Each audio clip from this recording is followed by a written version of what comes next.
Bonjour, alors aujourd'hui une petite présentation, enfin une présentation d'une box, petite box dont on n'a pas beaucoup parlé. Si comme moi vous n'êtes pas absolument fan de contrôle de température, etc., puisqu'en ce moment on ne parle plus que de ça, je voudrais juste faire un petit retour sur une box que j'utilise quasiment au quotidien. C'est la Sigelei Mini 30 watts, voilà, qui vaut pas cher du tout, qui doit être, vous devez trouver, on va dire entre 30 et 40 euros, voilà, qui vous est livré avec une petite carte de garantie du distributeur, un petit manuel en anglais, voilà, ici, et en chinois, au cas où vous lirez chinois, et puis un petit câble USB que je vais pas vous montrer, voilà. Petit câble USB sans adaptateur mural. Cette petite box, elle est vraiment mini, voilà, puisqu'elle est, vous voyez, elle tient vraiment dans la main, comme ça. Et puis,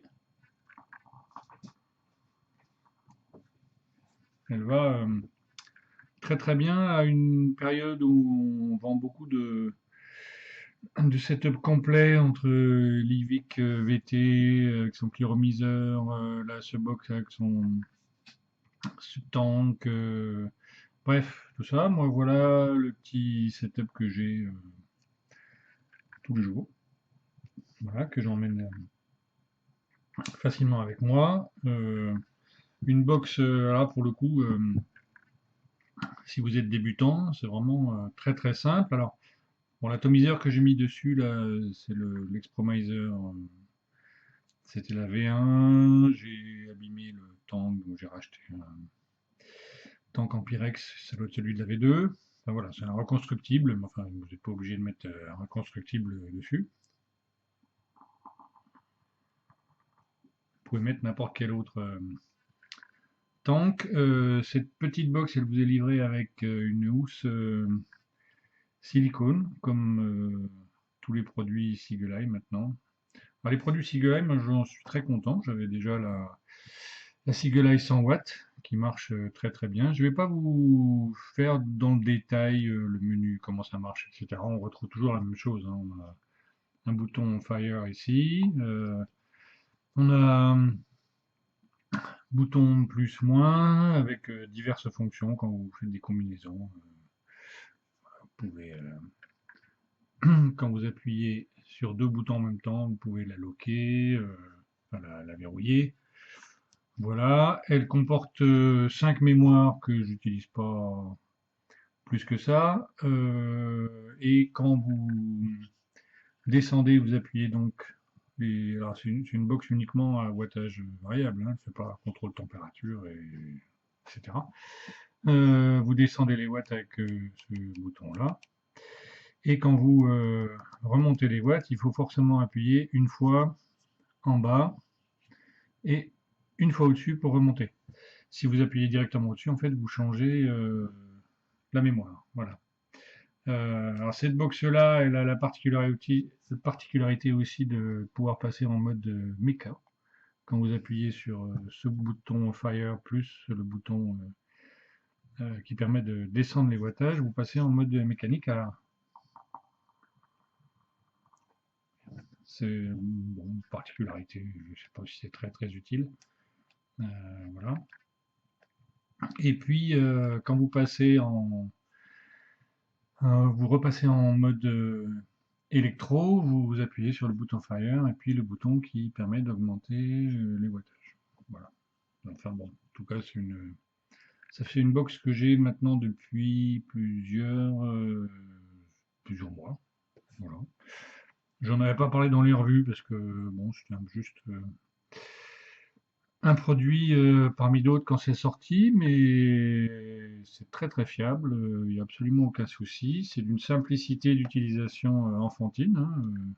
Quand vous changez votre accu, ben voilà, c'est une plaque qui est tenue par des aimants. Votre accu il est ici, une petite languette qui permet de l'enlever. Vous remettez, ça tient très très bien.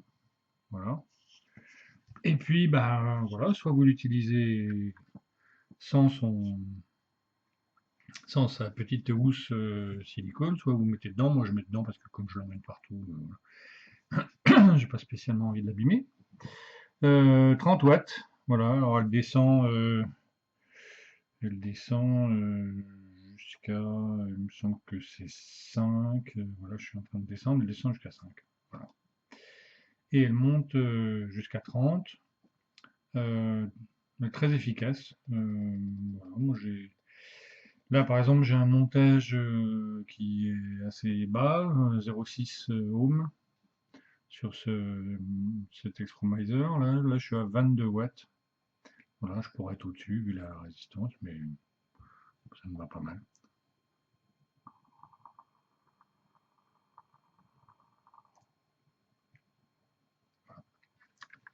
Donc, à ne pas négliger en ces temps où on est toujours vers davantage de consommation et on vous pousse à acheter des tas de choses avec de l'électronique de plus en plus sophistiquée qui risque de vous claquer dans les pattes. Ça, alors c'est un chipset chinois, hein, c'est je sais plus lequel, le SX 130 quelque chose.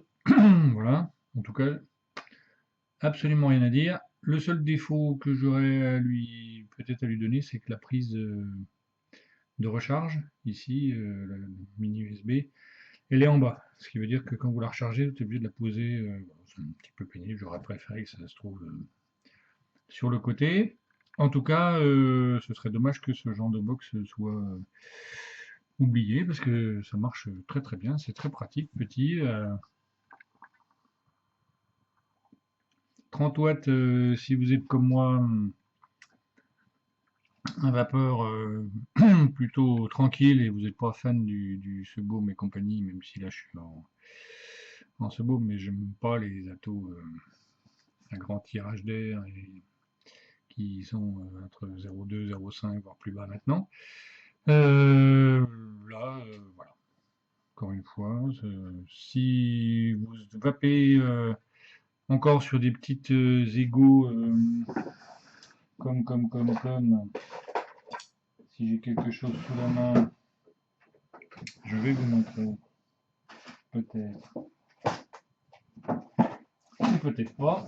Enfin bref, si vous avez une petite ego twist ou les petits trucs qu'on vend quand on débute, si vous voulez passer à quelque chose de fiable, simple à utiliser, qui risque pas de vous péter au nez, voilà, petite box Eagle Eye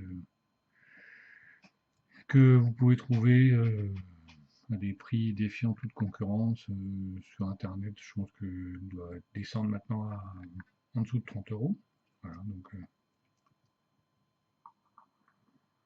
vous laissez pas forcément embarquer dans des trucs qui valent très très cher pour des fonctions que vous n'utiliserez pas forcément. Voilà, celle-là, elle marche avec les clearomiseurs, les atomiseurs. Vous n'avez pas de questions à vous poser sur des réglages de degrés de je ne sais pas quoi. Vous avez plus, moins, fire, ça marche bien. Soit vous changez l'accu pour un accu que vous avez rechargé avec un chargeur, soit vous la rechargez comme j'ai fait cet été avec un simple câble, le petit câble qui est livré avec. Vous branchez sur un ordi, si vous avez une prise secteur, voilà. Si vous avez l'adaptateur mural parce qu'il n'est pas livré avec, ce qui est encore dommage, je le répète. En tout cas, voilà, n'oublions pas les fondamentaux de la vape, hein. On n'est pas obligé de courir de plus en plus aux avancées technologiques, ça va très très bien. Euh, Aussi bien si vous êtes un débutant, vous voulez passer à quelque chose d'un petit peu plus costaud, ou bien si vous êtes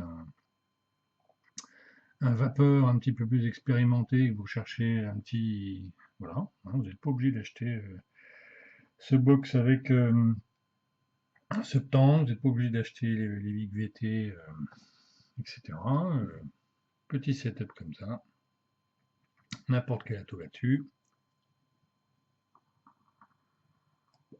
Et voilà, la vape, c'est vrai que il faut que ça reste abordable, il faut que ça reste simple, et il ne faut pas oublier, encore une fois, qu'on a à notre disposition, encore pour l'instant, profitons-en, du matériel pas cher, simple, efficace, costaud, qui dure, puisque celle-là, je l'ai depuis très longtemps.